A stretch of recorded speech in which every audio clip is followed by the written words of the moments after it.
Hello, friends, and welcome back to the Intuition Activation Podcast. I'm your host, Jessica, a spiritual medium and intuitive coach, and I'm so excited that you're here to join me for this intuitive development journey. Hello, friends. I am so excited because I have another amazing, beautiful guest on the show here for you today. We have the incredible Sandy Waters.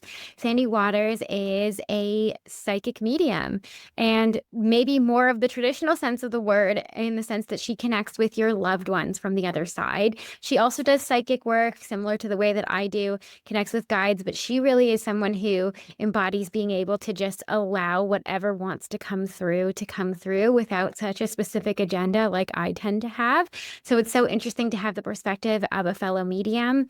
And we talk a lot about what it means to actually be a medium, what it means to connect with your loved ones on the other side versus your spirit guides, and how that can sometimes be different and sometimes a lot the same. And more importantly, we talk a lot about what it means to really trust yourself and how can you go about developing this skill. I know for me, mediumship was my first step into the world of spirituality as well. It was the first thing that I had access to, even though my intent had always been to connect with my spirit guides. It was my loved ones who first came through. And that was my very first few clients I was doing mediumship for. And so I often feel that mediumship can sometimes be almost like the gateway to trusting yourself, if you will, before you can connect to spirit guides. I think because it can offer so much validation. If you connect with somebody that somebody else actually knew, they can tell you that this is what they were like, or this is something they would have said, or something they liked. So we talk a lot about how connecting with your loved ones can really be a way to learning how to really trust your intuition. And I'm so excited for you to hear what she has to say and learn about her story. And she is yet one more example for you guys to hear of somebody who did not start their whole life screaming out of the womb saying, "Hey, I'm a spiritual medium. This is my special ability," but rather somebody who actively sought out classes and worked to develop this skill. And so just like you guys, she decided this was something she wanted to do. And she went after it and she made it happen. And the whole process really became one of learning to trust herself and realizing that, your intuition is always there. And it's what I really always preach on this podcast. And here's just another example of somebody who just stepped into it a little bit further. And she is also such a shining example of the different types of things that you have access to when you do connect to your intuition and do learn to trust it. For Sandy, it's really all about the healing and helping people heal from their grief and help them heal and move on and move forward in their life with intention. And, for me, it's all about finding your path and purpose and what gets you up in the morning. And so different mediums with different intentions, but, similar abilities, if you will. And we touch a little bit about that too, about how, what it means to actually be the one channeling that energy through, and what does it mean to be that filter or that vessel for the messages that want to come through. So a very, very interesting conversation. I hope you'll enjoy it as much as I did. And I will connect with you guys on the other side. We have a solo episode coming out for you, hopefully next week. But don't forget to hit me up on Instagram if you're looking for life updates and other things that are going on in my day-to-day. I'm very active on stories over there, so don't forget to head over to I Am Jessica Rachel if you're just curious about what's going on in my life. But otherwise, here is the incredible and the wonderful Sandy Waters. Welcome, Sandy, to the Intuition Activation Podcast. I'm so excited to have you here. I'm really excited to be here. Thank you. Yeah. And I am so excited to have you here because we definitely talk a lot on this podcast about all of the different things that you can do when you dive into your intuition.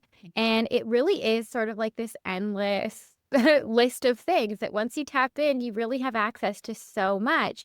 And while a lot of the times on this podcast, we talk about connecting with your spirit guide, one of the things that you can definitely do when you tap into your intuition is mediumship and connecting to loved ones. And I'm so excited to have somebody who's a little bit more of an expert than myself on this here to share some tips with us. And what I love is I think that what we do is very, very similar, just in a different way, I think. Yeah, absolutely. And so the first question I always love to ask my guests before we dive into all of the things is, what does intuition mean for you? Which is so interesting because I know you had mentioned that briefly. I think a lot of it has to do with trusting yourself and being able to connect with what comes through. And honestly, I think that we all have intuition and we're all able to connect. For me, I believe it's sort of something that we're all born with, but like learning a language, it's a long process of learning how it works and understanding all of it. Honestly, I don't know that we ever fully trust our intuition, no matter how much work you put into any of it. I wish more people understood that, especially people that step into the spiritual world, you know. I think people will study for years and years and years and never feel ready to dive in or feel like they're good enough, if you will, to help other people. And I think that, you just have to learn to trust your intuition. Yeah, yeah. And it's so beautiful and so true. I think that a lot of people think that, if you become a seasoned medium or you start to do it professionally, that there's no self-doubt or the imposter syndrome just goes away. And it definitely doesn't. We No. dancing with the doubt, dancing with the fear, and trusting it anyway, always having those little leaps of faith that what we're saying is going to be helpful for the person in front of us. Absolutely. And I think, that was one of the biggest things for me that made me realize, okay, there's a reason to step out and do this work. And you have to know that we're human and we're all going to have bad days. Yeah. And just because we're going to have some that don't nail it out of the park doesn't mean that you don't step into that. Yeah, yeah, and stepping away from that perfectionism that all Absolutely. of us feel that needs to be there. I mean, it's never there, right? So don't aim for perfect. Unfortunately, it's never there. I don't know if you know John Edwards, a, a long seasoned medium Okay. back in my day. And he said one time that even good mediums have an 80% accuracy rate. And that really struck me. Like, we're not all 100%, you know? Yeah, I mean, if we were all 100%, I mean, we can't be, right? We Yeah. can't claim to be these all-knowing, omniscient beings, right? I mean, we're not, the creators of the universe. We're not source, right? We're not meant to have access to 100% everything, and it's still coming through, and we do our best to keep our vessels clear and our channels open as much as possible, but still, the way I like to see it is almost like a sieve, like the thing you use to drain pasta, right? Like if we can do our best to keep the holes as big as possible, but sometimes some things are going to get stuck and not come all the way through. And, that's okay. Yes, yes, yes. Yes. Well, I really would love to dive a little bit into your story. Was mediumship something that you knew about from the time you were a little kid? What was your sort of upbringing like? Was spirituality sort of part of the language in your household growing up? And how did you come to be a medium? So if someone had said to me when I was young that I would do this work, I probably would have said, send me to a loony bin first. That was my faith and understanding in the world of what I do. And so it's kind of ironic that I even stepped into this. And it's sort of a joke because one of the first times I even went to a medium, I think I actually crossed my arms and said, I don't know, you tell me. Please, God, don't let people do that to me now. But yeah, so for me, I lost my dad and he was my world at the time. We were together almost every day because of his health issues. He was, my hero, my best friend, my dad, my full-time job, just everything wrapped up in one. And so when I lost him, it was like everything, the world just stops when you lose certain people for a little while. And somebody said, "Do you want to go to a medium?" And I thought, sure, what do I have to lose? And sitting in that moment, they tell you things that they couldn't know. And for me, it was that, as I get goosebumps even now, it was that stopping point that, wait a minute, there might be something to this, and there might be more than what's in front of us. And so it started my own healing journey and just merged me into, God, I took more classes all over the country than I would care to share. Um, and saw more mediums than, you could imagine. If I had free time, that was what I wanted to do. And never intending for it to be my work again. It was just my healing journey. And as I spent years taking classes and doing things, people started to say, you should do something with this. And, it eventually, through many different circumstances, I fell into doing it. And ironically, I'm not really a social person. And I do a lot of events where I actually get up in a room full of people. And, I think that when you find something that lights you up, that without a doubt, this is what I'm supposed to do, it gets you. We're not perfect. I'm going to have days that, God, I don't know what I'm doing. And I think you just drive through it and you keep working towards that goal. And, I know we discussed, you have a lot of listeners that are in the world of trying to do this on their own. And I think my biggest thing that I would say is there's so many people that need this, that you have to trust. There's a reason that you're doing it. And one of my favorite stories in a class forever ago, we were supposed to get up and share messages in front of a group of people. And there was another woman who wasn't comfortable doing it. And she said, I'll come to support you guys. I don't know if I'm going to share it, anything. And she got up and she said, all I have is a name. And she shared the name. And there was another woman in the audience who started crying. And she said, that was my son. Well, the woman that shared that name went over, gave her a hug, and said, I understand I lost a child. There was not another practicing medium in that group that could have shared that same connection with her.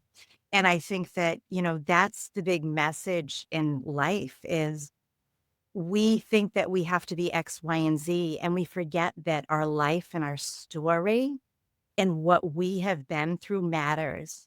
And I don't care if there's 50, 100, 1,000 other mediums sitting in that room. You don't have the same connections that other people have. And you can't dismiss who you are in that equation and what you've been through, and that there's a reason to get out of your comfort zone and share. I think right now, especially, so many people need healing and they need connection and other people, that are supportive and there for them. So Yeah. I don't know. I not to get long winded, but I just feel like I wish people would get out of their own, we fear that we're not good enough. And, Yeah. just being there to help and sometimes be an ear to listen makes all the difference in the world. Yeah, absolutely. And I think it allows you to move from a place of focusing on yourself, of I'm not good enough, or what does this say about me, to the people who I'm going to be serving need this, right? And it from a Absolutely. place of service, I think it allows you maybe to step out of your own way and maybe just dive into those leaps of faith and start to try and trust yourself, for the sake of helping those people that could really use it. Yeah. Absolutely. Yeah. Absolutely. And I think sometimes too, when you start to get into that world, you go, oh, there's so many other people out there doing it. Why me? And, there's a reason. And you just have to trust that and move forward. Whether you start by just doing it for your own healing Mhm. purposes and connecting and knowing that there's more out there. And, loss isn't easy. And knowing that our loved ones are really just a thought away. I know it's not the same. We can't get that hug or life connection or physical connection, but they're always there, and I know, like I said, I think that what we do, whether connecting to loved ones or guides, is so similar. For me, clearly my father is my constant guide. The days that I'm like, oh God, I don't know if I can get through this.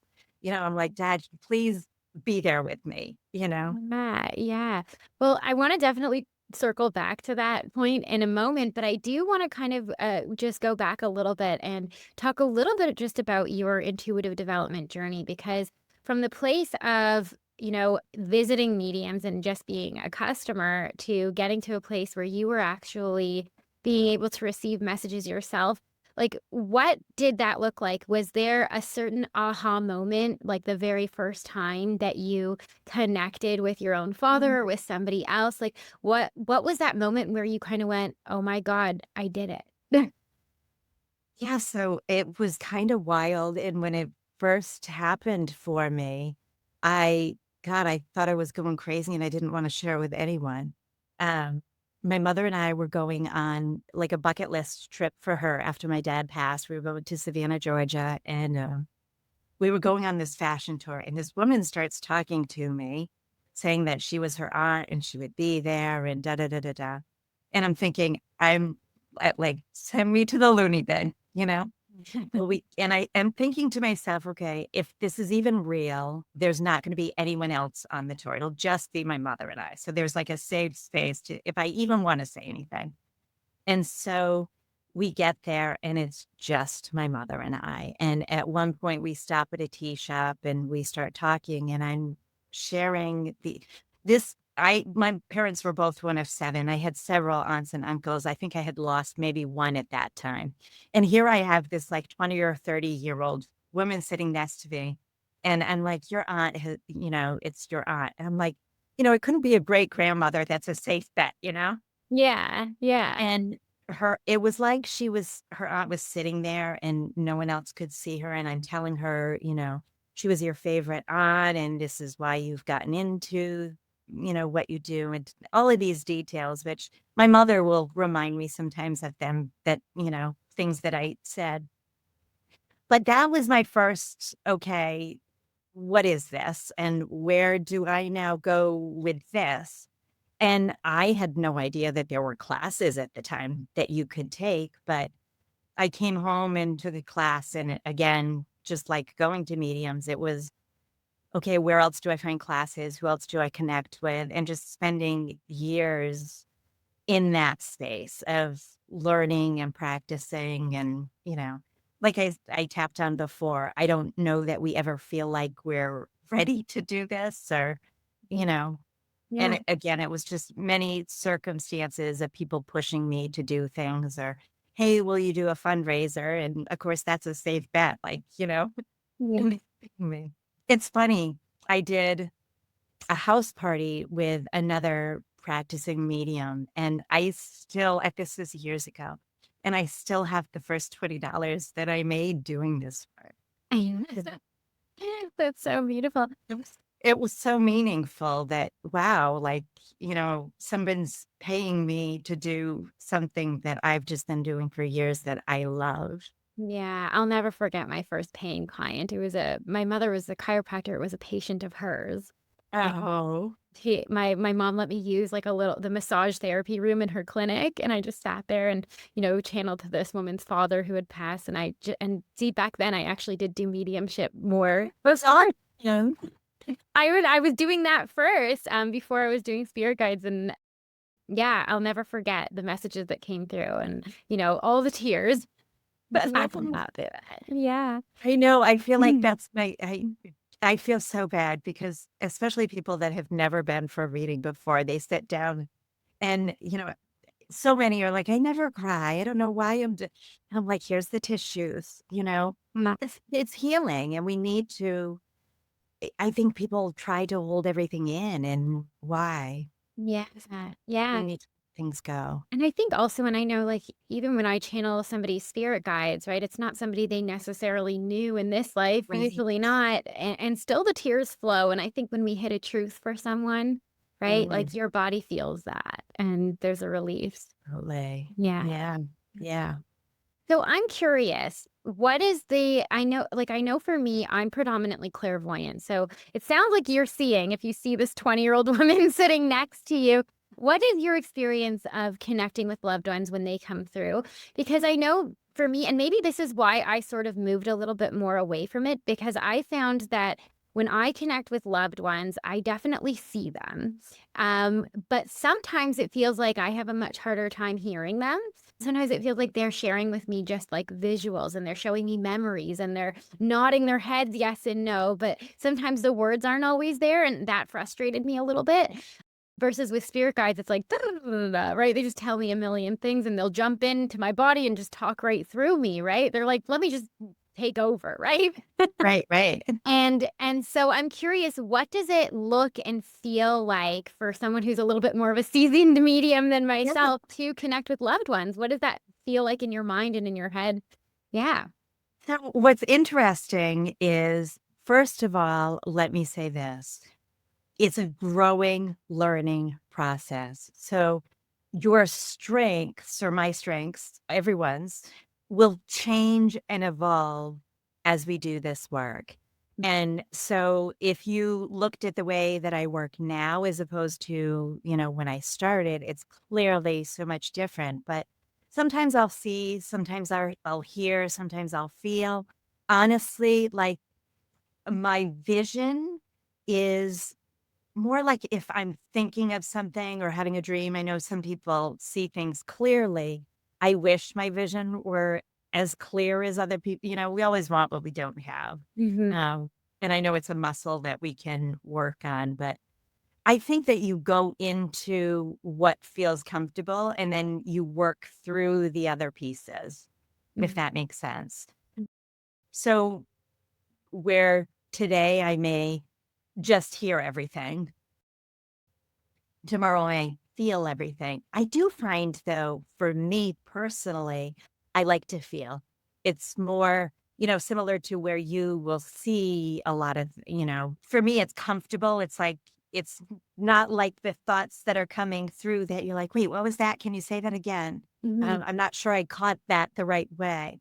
Where when you feel it, you know where you feel it or what you're feeling or, whatever those pieces are. So a lot of times for me, they'll take me back to typically how they passed or their end of life, if you will.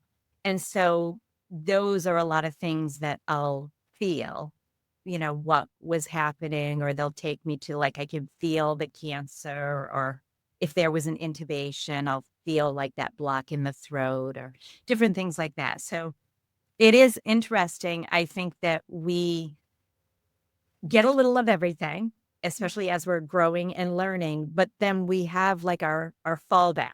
Like, okay, I'm not sure what that was. Can you let me feel it? Yeah. And so could you walk me through sort of what a typical sort of session would look and feel like on your end? Like if somebody's coming to you and they're wanting to connect with a certain person, what does that look like for you? What's the sort of process? What would the session sort of look like? Yeah. So for me, it's really different with everyone that comes through, depending on what they need or, what that is. So my intent for the work that I do, and I think it's really important for everyone that's doing this for work, like, what is your intent? Why are you doing this? And you have that to always fall back on. So for me, it's healing. At the end of the day, I want someone to feel some type of healing, whether they come to an event and I don't even read them, or they come in for a personal session. I want something to trigger them in some positive way that, when they walk out the door, there's a shift. So, you know, how did that person play a role in their lives? Or what was that connection? And a lot of times, how someone passed is like a catalyst or a change in someone that's sort of a breaking point. And how do you move forward from that? Even from a psychic reading, a lot of times people will come in and, you've lost your job, you've lost a relationship. And for me, it's always okay. A lot of people see it as an awful thing. And I get that feeling when you're in the moment of it. But for me, when someone sits with me, what's the end of it? Why did this happen? Was it, excuse me, but a crappy relationship that you shouldn't have been in? Or was it a job that was like sucking the soul out of you and you needed something different? For me, there's always like, what is it that someone needs to hear to move themselves forward in their lives. And so, especially where that's my intent going into my sessions, sometimes people will sit with me and say, that's interesting that that person stepped in as opposed to someone I was anticipating hearing from. And, you know, our relationships with people in life are all different. If I, if I wanted some type of advice, I might not go to my mother, I would go to my best friend. So my best friend would step in and not my mom. So it's all a matter of what's going on in your life and who needs to step in to give you a message you need to hear. Mhm. And, even on that note, I'll oftentimes have people come in and, I'll see something like, gee, I see you losing your job coming up shortly. And, I'll have the person sitting next to me go, I've had my job for 20 years and no, like, that's not where I'm at. And then call me a couple of weeks later. I need to see you again. I lost my job. Oh, no. So sometimes I think it's just what the one thing that I do like to do, even I'll have people that will come in with their list of who they want to hear from or what they want to know if it's a psychic reading. I want to give them what I get, Mhm. and then I'll leave the last few minutes if they have questions, because for me, the skeptic in me wants to give them the validation that they need. And if you come to me with a list, it's not as validating as if I say to you, all right, this is what they're talking about, and this is what they're saying, the other side is going on and relevant in your life. Mhm. So I love when they bring it up before the person in front of me does, Yeah. to say, these are the things that are going on. We're watching you, we're working on it, we've got this. I love that. Yeah, I definitely do that a lot I definitely have my clients come in with their questions. And then I always say, but I'm going to take the first few minutes. And I always say, there's the things we want to know, but sometimes there's the things the guides feel you need to hear. And so if it's okay with you, we're going to start there. Yeah. Great. Yeah. So that's interesting. So when you say that, so you are also connecting to spirit guides as well, or No, it's a little bit of everything. And like I said, I started my work because of losing my father. He is my guide. And I think that respectfully, most of us that step into this work, especially people who have stepped in because of the catalyst of personal loss, they become your guide. They are your go to. They are, sitting right on your shoulder, a thought away. And, in those moments of life that we're like, oh, I need that, they're there. I say to people, I do a lot of events again, and people will come in, and it's sort of a joke. Sometimes women will come in and drag their husbands or their significant others with them and not anticipate something to come through, but they do. And the one thing that I say all the time, whether we think we believe or we don't, we all have a faith system. We all have a belief. We all have days that we're like, God, can somebody help me? You yeah. know, whether you're religious or not, we all have those moments of God, can you just show up? Mhm. Um, and sometimes we're going in for a surgery. We have a loved one that's having issues, and we say, okay, can you watch over them?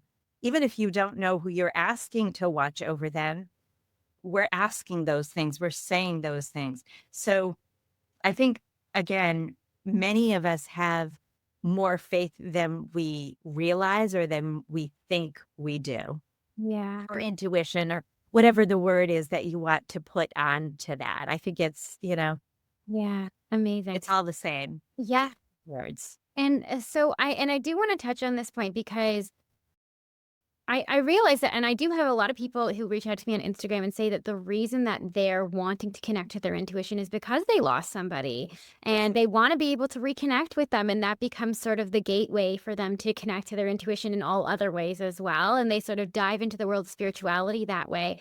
And so I'm curious if you have any tips or advice for somebody who maybe has lost somebody and wants to connect with them on their own.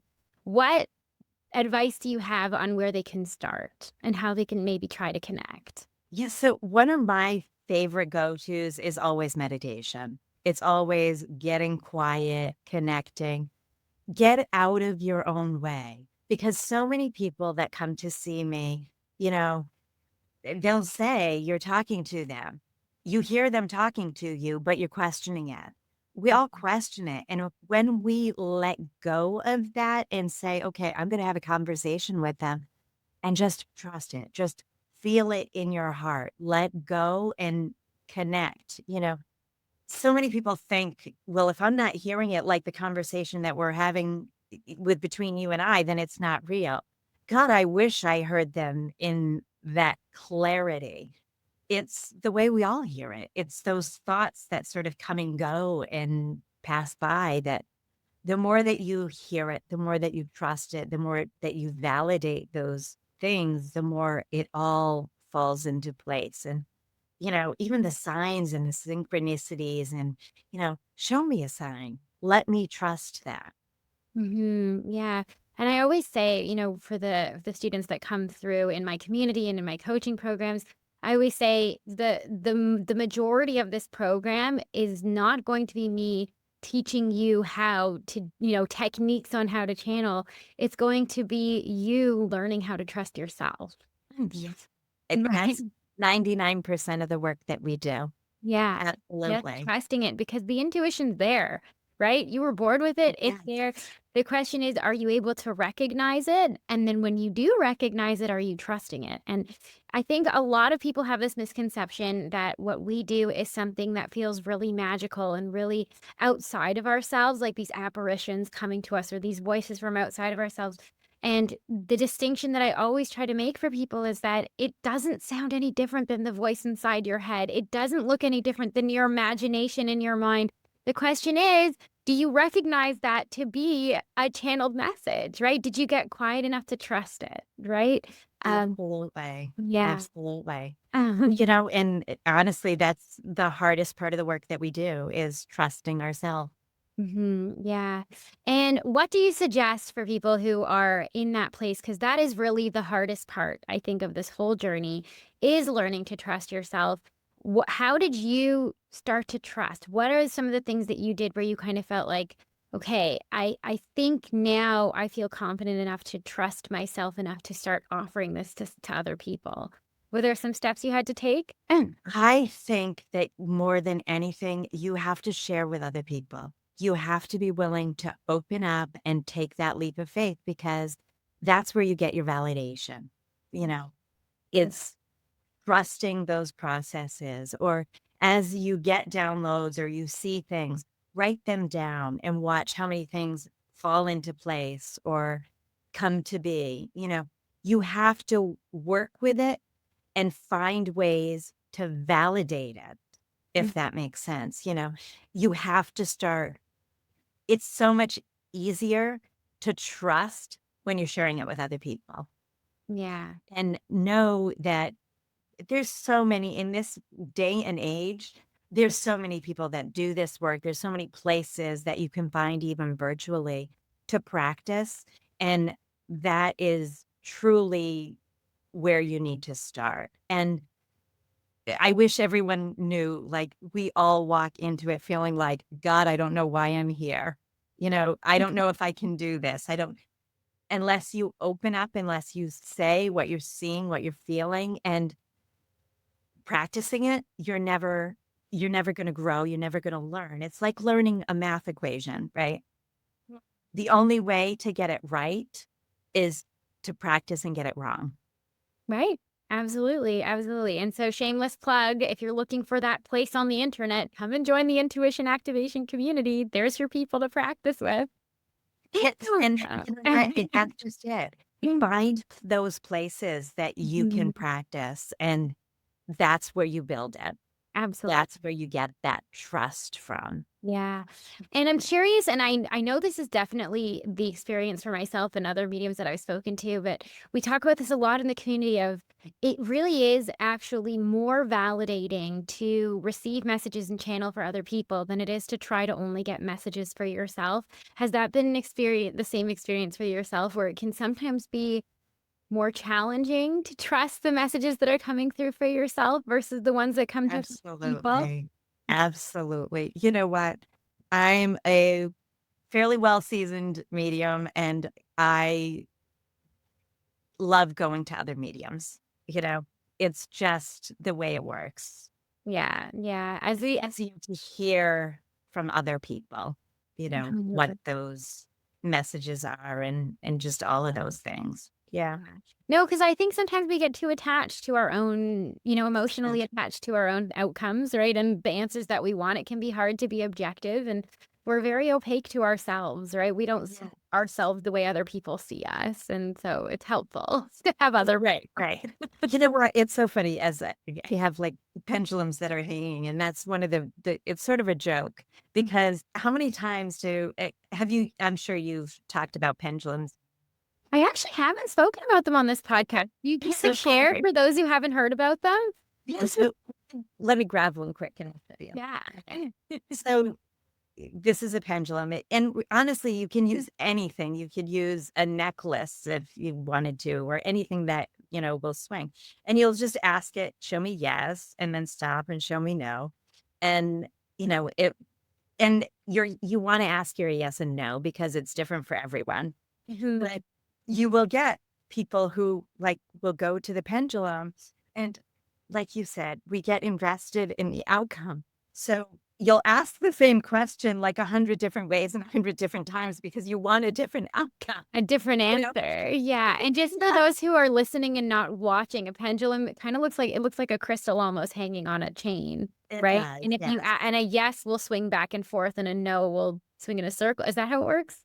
Typically, but again, it's kind of like the hot Harry Potter thing. What is your yes and what is your no? Ah, It will be different. And then like you can even ask it if it wants to work with you because for whatever reason, it's all about energy. And element. some Yeah. are not right for you and some are. Yeah. And let me, if it's okay, I'll switch gears on that note for one Mm, second. For sure. people who do go for readings, you have to trust the energy of who you're going to. So if I don't care if somebody gives you 1,000 great reviews, you put online, I'm looking for a good medium, and you'll have all these people recommend someone, but it doesn't feel right. Trust your intuition. Yeah. Go with what feels right. It's like the same story that I shared about the mother who had lost a child. Find who's going to bring the right message for you. Yeah. Absolutely. There's definitely something to be said about that. Your energy has to mesh. It does. It does. And I've seen some of the best world renowned mediums have bad days. And I've seen some of the newest out of the gate mediums nail it out of the park. So it's just a matter of aligning with the right people. It is a shared energy, you Yeah. know. I do want to switch gears just a little bit, just because you're such a wealth of knowledge in this topic and much more so than myself. And I want to say, because I say this a lot on this podcast, that, I definitely have dabbled in mediumship before. And I do say, I claim that I can do it, but I make no guarantees. And I think part of it for me, You have to trust yourself. exactly, right? I got to trust myself. And I think part of it was, and the reason that I switched gears more to spirit guides is almost, it's interesting because you said that for you, it was all about the intention. For you, you wanted to make sure that your client walked away with healing. And for me, I wanted to make sure that they walked away with their path and purpose in life. Right? Like what's with some direction and clarity.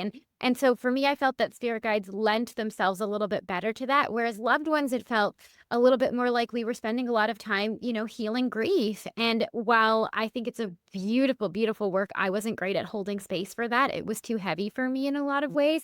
and sitting in that place of just revisiting old memories and, and sharing how somebody passed. I think the weight of it was too much for me, and I would hold that for the rest of the day, right? I couldn't, distinguish or differentiate that from the rest of my day and the energy. So I definitely switched more into spirit guide work, but I'm curious, like, for because it is such healing work. It really can be. And so, for those people who are listening who maybe have just lost somebody, who are going through the grief process right now, what do you like? What advice do you have for them? What can seeking out a medium, how can that be helpful in the healing journey? And what can this experience of reconnecting with them actually help them in terms of moving forward? Well, I think there's a couple of things that go sort of hand in hand with that. First of all, just knowing that we can tap into them, that we can know that they're still present with us in some way. And for me, a lot of times they'll tap into what is going on in your life and how do you move forward from that. And oftentimes it's, you know, our life stops in that moment. And you'll see like the shades pulled down and people don't want to move or do anything and the energy just sits there. And I think it's so important to get out and move. You know, I whether it's walking the beach or walking a nature trail or even if it's a rainy day, going into a store and just moving, just be around people and move. And I know that there's so many days that you just don't want to get out of bed. You don't want to function. You don't want to do anything. And it's doing those things and slowly stepping back into life and knowing that they shared a really special place in our lives that is never going to be taken away. Like you were saying, those memories and those pieces that we always have, they're always a part of us. They, whoever it is, whatever role they played in our lives, they're a piece of our journey and our path moving forward, whether they're here in the physical or not. Every piece of every connection we've had throughout our lives makes us who we are moving forward. And I think that the more that we can take our loved ones with us and incorporate them in positive ways into our lives makes such a difference. I don't care if it's, opening a door for someone, smiling at someone, knowing that what role they played in your life, you're moving forward now. And sometimes it's just being a kind gesture for someone that's now in front of you and getting out of your own way and not staying in your home, locked up in your own little world and sharing who you are. Yeah. Hopefully that makes sense. Yeah, absolutely. And I'm curious if in your experience and, the many loved ones that you've channeled, because I know you said that it feels like your father acts as a guide for you in a lot of ways. When I talk about spirit guides, a lot of the times, we talk about the fact that they do have some, for lack of a better word, manipulative power in our life. Like they're going to do what they need to do to get you back into alignment, whether that means pulling the rug out from under you and, putting you in a circumstance where you lose your job or the relationship ends or whatever, so that you wake up and you get into that place. In your experience, do you feel that loved ones can have the same sort of manipulative power, if you will, over your life to help get you into alignment? Can they or do a little bit of wish granting, if you will? You know what? It's funny that I've never looked at it that way, but I can't tell you how many times it come through in sessions. I clearly won't go into detail, but I had a woman very recently come in and it was so interesting. She's in the middle of a messy divorce and it was her in-laws that stepped in and she was like, I didn't anticipate that. But to say like, we're watching over you and we see what's happening, so it was her not so nice husband's parents who stepped in for her reading. Wow. Oh, yeah. Yeah. So to me, I think that respectfully, the other side looks out for us whether it's loved ones, spirit guides, whoever they are on the other side, working to help us be in a better space here. And I think sometimes it's just up to us to get out of our own way and stop trying to make the same thing work. It's not. Yeah. And what are some other things that you find loved ones often share? Like, are they sharing their regrets? Are they sharing advice? What are the things that they're sharing? A little of all of it, whether it's, and I think it again depends on the space and where someone is at in their life in the moment. Whether it's great memories that they want them to remember or things that are going on in someone's life, just to be supportive and say, "Hey, I know you want me to be there. I want you to know I'm watching those things. I'm seeing, the hard things that you're going through right now and holding that space for you." And sometimes it's advice of, this is what, not that you should be doing, but this might be a helpful thought to do this or to do that. Mm. I think it's hard sometimes when people will go in for a reading and the someone will say, "Hey, you should do this, you should do that." It's up to us to trust our intuition, whether or not that's the right choice for us to make. Right. And I say that respectfully. I know that, Mhm. but at the end of the day, we have to do what's right for us. Yeah, and that is something that I always tell my students as well. I say, when we talk about spirit guides, like that's their job. They're assigned to you to help you live your truest path and purpose. So if they're giving you direct advice, I definitely say take that advice and do what they're saying. But I often find with loved ones, sometimes they're still holding on to some of their own biases, if you will, right? It's similar to maybe some of the advice they would have given you when they were alive, right? And so maybe it's not in your best interest to repair things with your sibling because it's a toxic relationship, right? And your therapist said not to, but your mother from beyond the grave really wants her children to be friends, right? So she's going to keep telling you to repair things. And so I often say, maybe take those messages with a grain of salt. They are still on a human journey, if you will, even if that maybe it's more loving from the other side. Maybe they've gained some perspective for sure, but do you find that they still often have those biases? It's interesting because absolutely they do. But then other times they'll come through and say, you have done so much that it may be time to start thinking about you. And I think sometimes, again, respectfully, it's all about our intent doing the work. Mhm.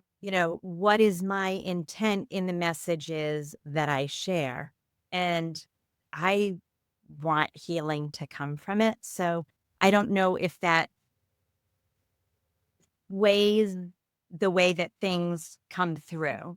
Does that make sense? No, that makes a lot of sense, and that makes you such a pure-hearted vessel, right? I mean, isn't that the type of medium that you would want to be in front of, right? One who's gonna make sure that the messages come through in a way that feel healing and of your highest good for your highest good, right? So I agree. I I mean, hope that's how it works. yeah, I hope so too. I mean, and I do like I often create boundaries with guides, and I do this with my students on day one when when someone does a coaching does coaching with me. On day one, we create intentions with the guides, and we say like these are the types of messages I'm okay with, and I don't want doom and gloom and negative predictions that are going to become self-fulfilling prophecies. I want information that's going to be helpful to the people that we're connecting with, right, and for the people we're Right. connecting with, and so we do get to sort of, as I said, act like that sieve in a way and filter it a little bit. It's Yeah. so interesting too, because I think at the core of who everyone is, we all need healing. We all grieve in the same way. I don't care.